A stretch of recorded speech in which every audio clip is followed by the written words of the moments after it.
भक्तजनों, आपका हमारे चैनल दैविक मंत्र पर हार्दिक स्वागत है। प्यारे भक्तजनों, भगवान शिव इस सृष्टि के संचालक के रूप में माने जाते हैं, जो अपने भक्तों की तमाम परेशानियों को दूर करके उनकी सभी इच्छाओं को पूर्ण करते हैं। भक्तजनों, अगर आपके जीवन में कष्ट और परेशानियां रुकने का नाम ही नहीं ले रही है और बहुत से मंत्रों को जपने के बाद भी आपकी परेशानी और कष्टों में कोई कमी नहीं हुई, तो आज हम आपके लिए भगवान शिव का एक चमत्कारी मंत्र लेकर आए हैं, जिसके मात्र 108 बार के जाप से आपकी सभी समस्याएं तुरंत दूर हो जाएगी।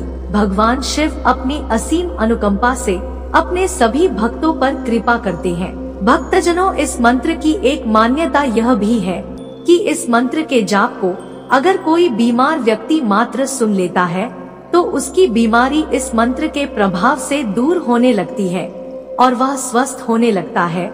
साथ ही अगर आपका कोई भी कार्य बहुत दिनों से अटका पड़ा है और पूरा नहीं हो पा रहा है, तो आप इस मंत्र का जाप अवश्य करें। आप देखेंगे कि आपके जितने भी कार्य जो रुके हुए थे वे उसी दिन से बनने लगते हैं। भक्तजनों, इस मंत्र के चमत्कारी प्रभाव से रोग व दोष दूर होने लगते हैं और आपका शरीर निरोगी बना रहता है।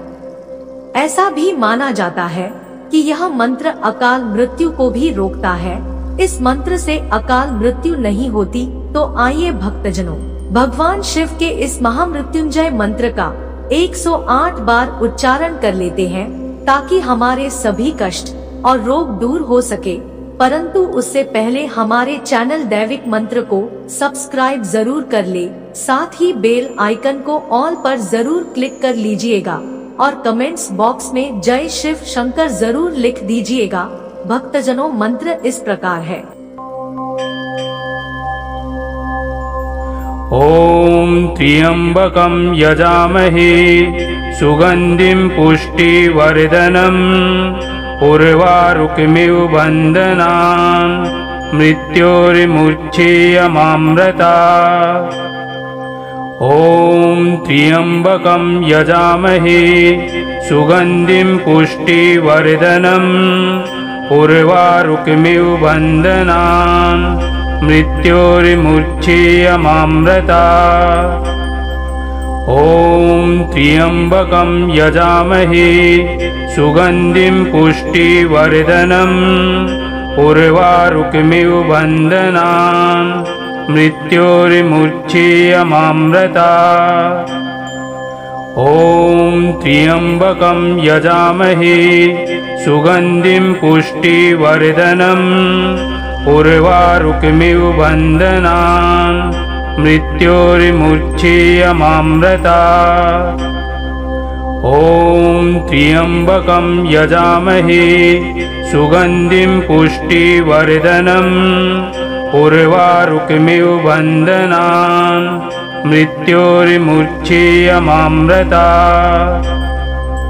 ओम त्र्यंबकं यजामहे सुगंधिं पुष्टिवर्धनम् उर्वारुकमिव बन्धनान् मृत्योर्मुच्येयमामृता।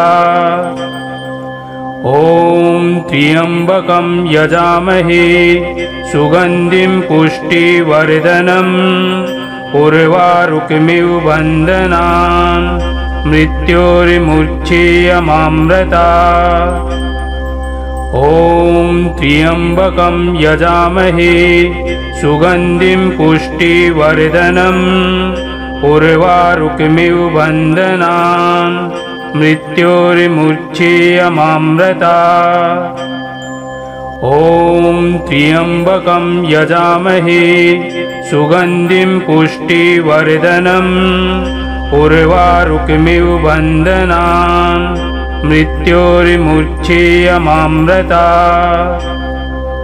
ओम त्र्यंबकं यजामहे सुगंधिं पुष्टिवर्धनम् उर्वारुकमिव बन्धनान् मृत्योर्मुच्येयमामृता। ओम त्र्यंबकं यजामहे सुगंधिं पुष्टिवर्धनम् उर्वारुकमिव बन्धनान् मृत्योर्मुच्छेयमामृता। ॐ त्र्यम्बकं यजामहे सुगन्धिं पुष्टिवर्धनम् उर्वारुकमिव बन्धनान् मृत्योर्मुच्छेयमामृता। ॐ त्र्यम्बकं यजामहे सुगन्धिं पुष्टिवर्धनम् उर्वारुकमिव बन्धनान् मृत्योर्मुच्छेयमामृता। ॐ त्र्यम्बकं यजामहे सुगन्धिं पुष्टिवर्धनम् उर्वारुकमिव बन्धनान् मृत्योर्मुच्छेयमामृता। ॐ त्र्यम्बकं यजामहे सुगन्धिं पुष्टिवर्धनम् उर्वारुकमिव बन्धनान् मृत्योर्मुच्छेयमामृता। ॐ त्र्यम्बकं यजामहे सुगन्धिं पुष्टिवर्धनम् उर्वारुकमिव बन्धनान् मृत्योर्मुच्छेयमामृता। ॐ त्र्यम्बकं यजामहे सुगन्धिं पुष्टिवर्धनम् उर्वारुकमिव बन्धनान् मृत्योर्मुच्छेयमामृता।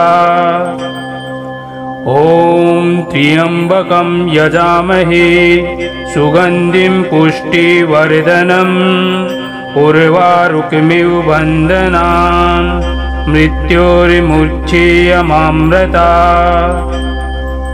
ॐ त्र्यम्बकं यजामहे सुगन्धिं पुष्टिवर्धनम् उर्वारुकमिव बन्धनान् मृत्योर्मुच्छेयमामृता।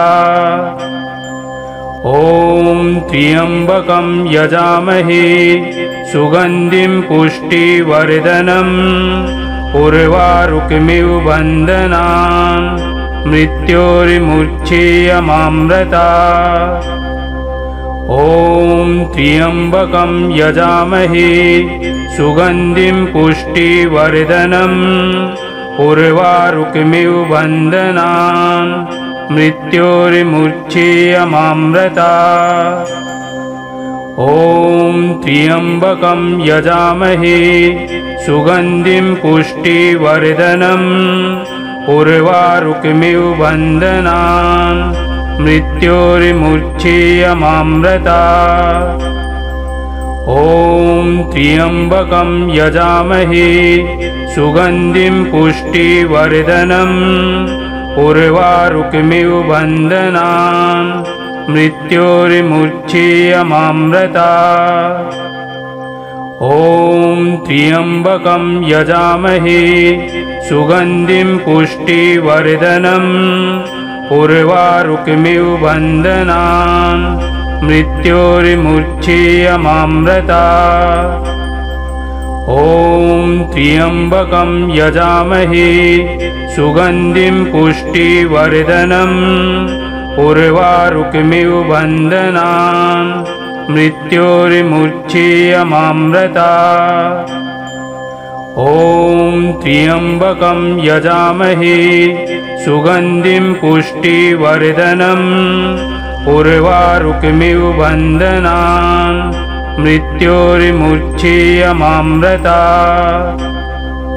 ॐ त्र्यम्बकं यजामहे सुगन्धिं पुष्टिवर्धनम् उर्वारुकमिव बन्धनान् मृत्योर्मुच्छेयमामृता।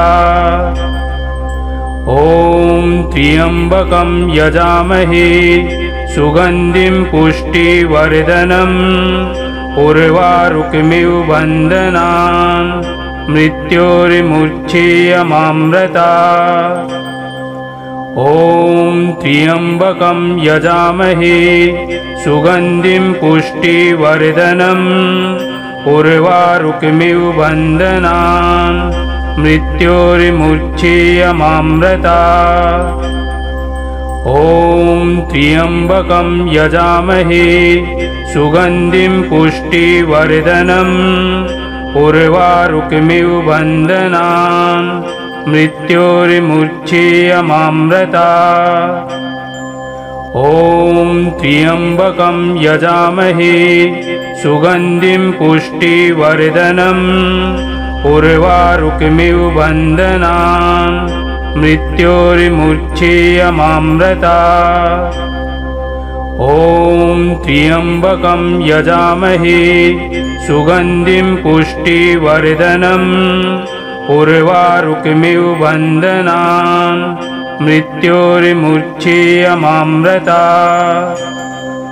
ॐ त्र्यम्बकं यजामहे सुगन्धिं पुष्टिवर्धनम् उर्वारुकमिव बन्धनान् मृत्योर्मुच्येयमामृतात्।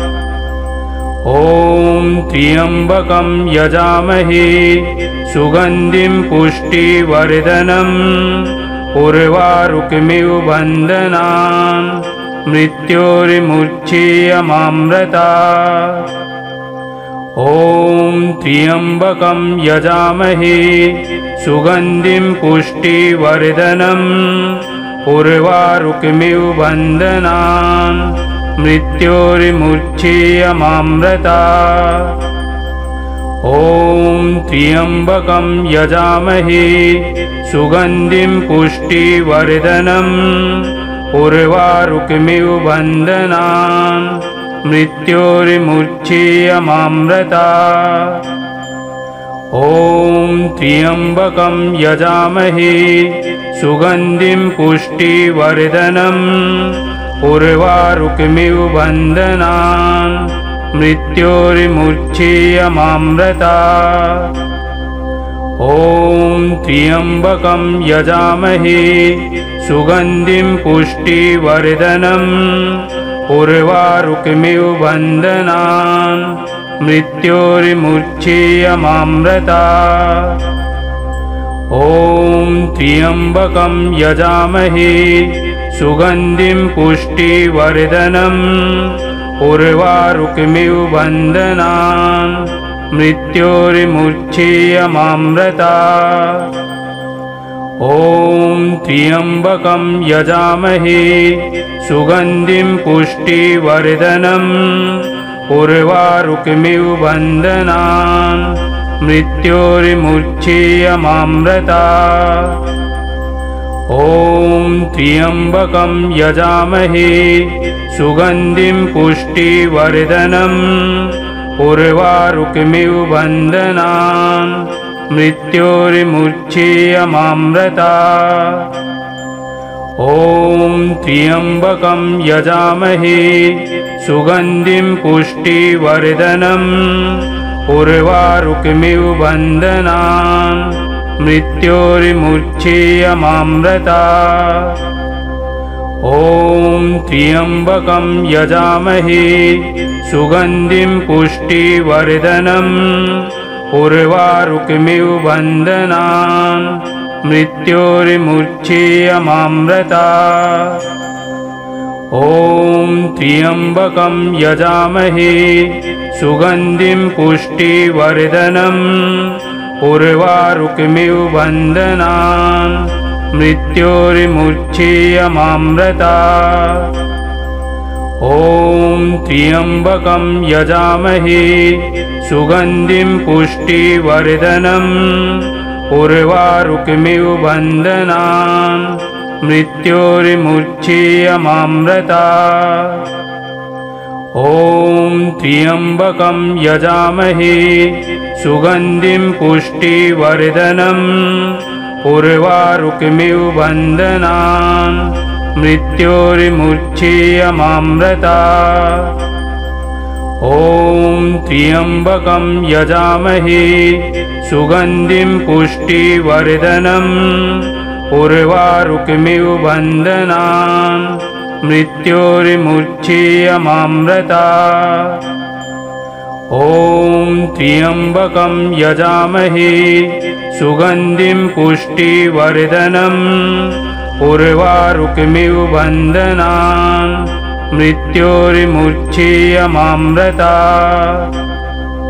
ॐ त्र्यम्बकं यजामहे सुगन्धिं पुष्टिवर्धनम् उर्वारुकमिव बन्धनान् मृत्योर्मुच्छेयमामृता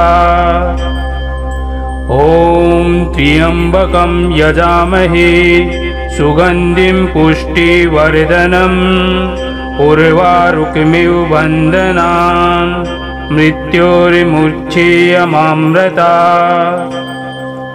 ॐ त्र्यम्बकं यजामहे सुगन्धिं पुष्टिवर्धनम् उर्वारुकमिव बन्धनान् मृत्योर्मुच्छेयमामृता ॐ त्र्यम्बकं यजामहे सुगन्धिं पुष्टिवर्धनम् उर्वारुकमिव बन्धनान् मृत्योर्मुच्छेयमामृता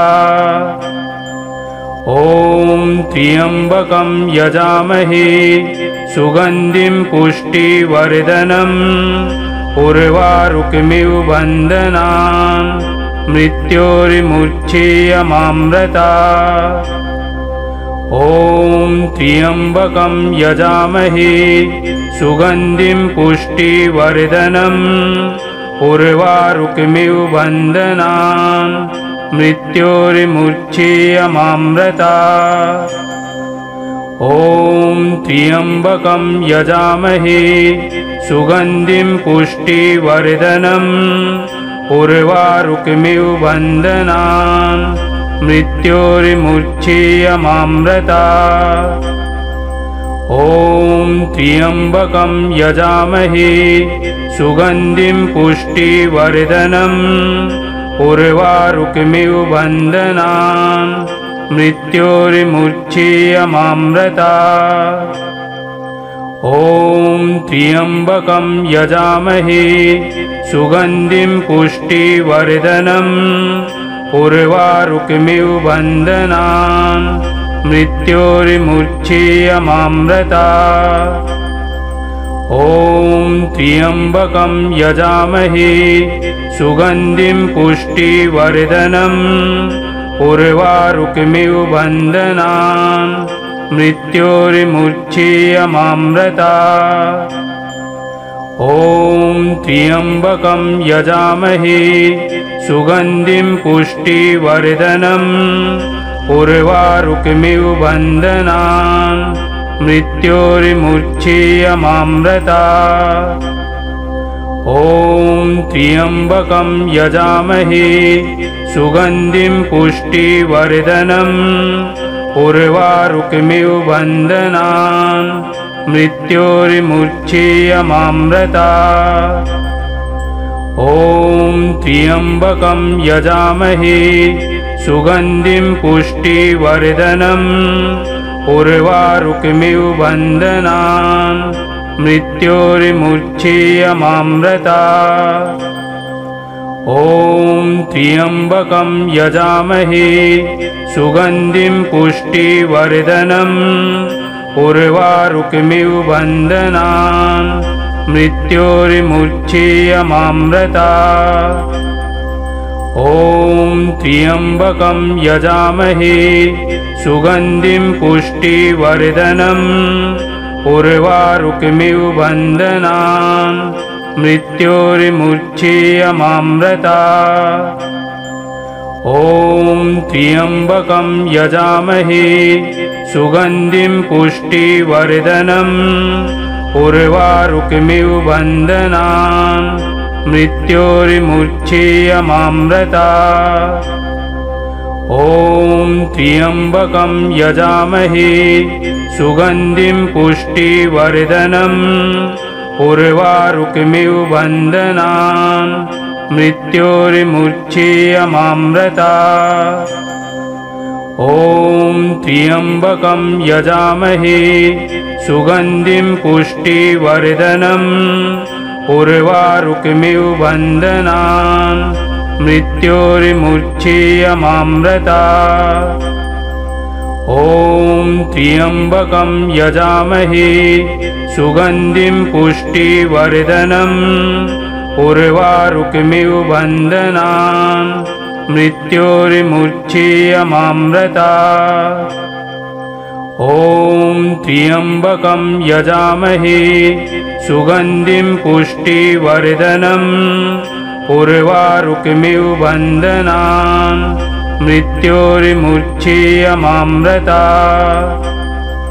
ॐ त्र्यम्बकं यजामहे सुगन्धिं पुष्टिवर्धनम् उर्वारुकमिव बन्धनान् मृत्योर्मुच्येयमामृतात्। ॐ त्र्यम्बकं यजामहे सुगन्धिं पुष्टिवर्धनम् उर्वारुकमिव बन्धनान् मृत्योर्मुच्येयमामृतात्। ॐ त्र्यम्बकं यजामहे सुगन्धिं पुष्टिवर्धनम् उर्वारुकमिव बन्धनान् मृत्योर्मुच्येयमामृतात्। ॐ त्र्यम्बकं यजामहे सुगन्धिं पुष्टिवर्धनम् उर्वारुकमिव बन्धनान् मृत्योर्मुच्येयमामृतात्। ॐ त्र्यम्बकं यजामहे सुगन्धिं पुष्टिवर्धनम् उर्वारुकमिव बन्धनान् मृत्योर्मुच्येयमामृतात्। ॐ त्र्यम्बकं यजामहे सुगन्धिं पुष्टिवर्धनम् उर्वारुकमिव बन्धनान् मृत्योर्मुच्येयमामृतात्। ॐ त्र्यम्बकं यजामहे सुगन्धिं पुष्टिवर्धनम् उर्वारुकमिव बन्धनान् मृत्योर्मुच्येयमामृतात्। ॐ त्र्यम्बकं यजामहे सुगन्धिं पुष्टिवर्धनम् उर्वारुकमिव बन्धनान् मृत्योर्मुच्येयमामृतात्। ॐ त्र्यम्बकं यजामहे सुगन्धिं पुष्टिवर्धनम् उर्वारुकमिव बन्धनान् मृत्योर्मुच्येयमामृतात्। ॐ त्र्यम्बकं यजामहे सुगन्धिं पुष्टिवर्धनम् उर्वारुकमिव बन्धनान् मृत्योर्मुच्येयमामृतात्। ॐ त्र्यम्बकं यजामहे सुगन्धिं पुष्टिवर्धनम् उर्वारुकमिव बन्धनान् मृत्योर्मुच्येयमामृतात्। ॐ त्र्यम्बकं यजामहे सुगन्धिं पुष्टिवर्धनम् उर्वारुकमिव बन्धनान् मृत्योर्मुच्येयमामृतात्। ॐ त्र्यम्बकं यजामहे सुगन्धिं पुष्टिवर्धनम् उर्वारुकमिव बन्धनान् मृत्योर्मुच्येयमामृतात्। ॐ त्र्यम्बकं यजामहे सुगन्धिं पुष्टिवर्धनम् उर्वारुकमिव बन्धनान् मृत्योर्मुच्येयमामृतात्। ॐ त्र्यम्बकं यजामहे सुगन्धिं पुष्टिवर्धनम् उर्वारुकमिव बन्धनान् मृत्योर्मुच्येयमामृतात्। ॐ त्र्यम्बकं यजामहे सुगन्धिं पुष्टिवर्धनम् उर्वारुकमिव बन्धनान् मृत्योर्मुच्येयमामृतात्। ॐ त्र्यम्बकं यजामहे सुगन्धिं पुष्टिवर्धनम् उर्वारुकमिव बन्धनान् मृत्योर्मुच्येयमामृता ॐ त्र्यम्बकं यजामहे सुगन्धिं पुष्टिवर्धनम् उर्वारुकमिव बन्धनान् मृत्योर्मुच्येयमामृता ॐ त्र्यम्बकं यजामहे सुगन्धिं पुष्टिवर्धनम् उर्वारुकमिव बन्धनान् मृत्योर्मुच्येयमामृता ॐ त्र्यम्बकं यजामहे सुगन्धिं पुष्टिवर्धनम् उर्वारुकमिव बन्धनान् मृत्योर्मुच्येयमामृता ॐ त्र्यम्बकं यजामहे सुगन्धिं पुष्टिवर्धनम् उर्वारुकमिव बन्धनान् मृत्योर्मुच्येयमामृता ॐ त्र्यम्बकं यजामहे सुगन्धिं पुष्टिवर्धनम् उर्वारुकमिव बन्धनान् मृत्योर्मुच्येयमामृता ॐ त्र्यम्बकं यजामहे सुगन्धिं पुष्टिवर्धनम् उर्वारुकमिव बन्धनान् मृत्योर्मुच्येयमामृता ॐ त्र्यम्बकं यजामहे सुगन्धिं पुष्टिवर्धनम् उर्वारुकमिव बन्धनान् मृत्योर्मुच्येयमामृता ॐ त्र्यम्बकं यजामहे सुगन्धिं पुष्टिवर्धनम् उर्वारुकमिव बन्धनान् मृत्योर्मुच्येयमामृता ॐ त्र्यम्बकं यजामहे सुगन्धिं पुष्टिवर्धनम् उर्वारुकमिव बन्धनान् मृत्योर्मुच्येयमामृता ॐ त्र्यम्बकं यजामहे सुगन्धिं पुष्टिवर्धनम् उर्वारुकमिव बन्धनान् मृत्योर्मुच्येयमामृता ॐ त्र्यम्बकं यजामहे सुगन्धिं पुष्टिवर्धनम् उर्वारुकमिव बन्धनान् मृत्योर्मुच्येयमामृता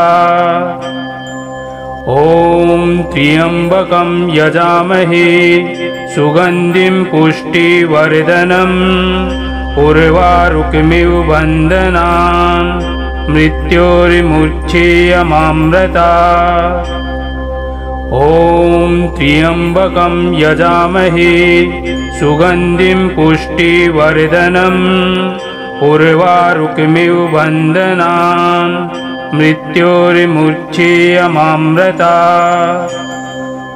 ॐ त्र्यम्बकं यजामहे सुगन्धिं पुष्टिवर्धनम् उर्वारुकमिव बन्धनान् मृत्योर्मुच्येयमामृता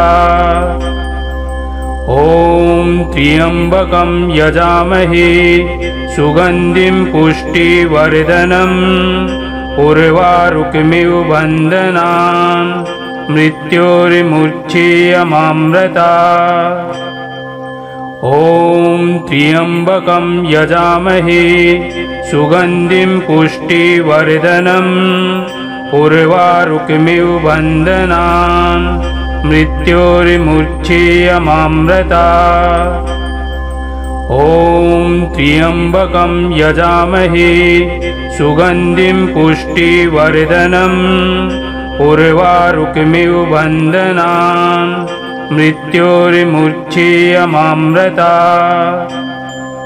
ॐ त्र्यम्बकं यजामहे सुगन्धिं पुष्टिवर्धनम् उर्वारुकमिव बन्धनान् मृत्योर्मुच्येयमामृता ॐ त्र्यम्बकं यजामहे सुगन्धिं पुष्टिवर्धनम् उर्वारुकमिव बन्धनान् मृत्योर्मुच्येयमामृतात्।